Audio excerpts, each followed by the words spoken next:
好，来继续来看行政院长苏贞昌早起搁一摆到立法院备询，也是去予国民党立法院党团来陪角，这届第8届了。国民党团坚持爱苏贞昌来道歉，最后协商也是破局。苏贞昌警惕讲，这个国民党所提迄只道具猪，若会晓讲话，一定嘛会感觉震撼，话要做事。 哥看到这只猪，国民党立委做伙家搬要去议场，门仔全部拍开，才当家送进门。总统行政院长苏贞昌上台报告。每天只抬着一只道具猪进进出出，如果那只猪会讲话，一定也觉得烦死了。到底有完没完？会胆小不会啊，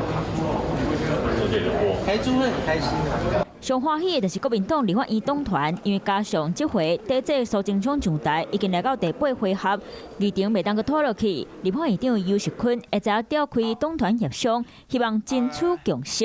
党来猪而已嘛，至于你要怎么骂我也无所谓。来，竞菜，你这买讲竞菜了哈，那咱这卖拢都是有国会记录的哈。无到1点钟的协商，赶快破局，因为在野党和执政党意见赶快无同。出错误，然后呢，他愿意接受去改进，这样质询就有意义。这种跟中国在逼人入罪，要求要公开道歉，有什么两样呢？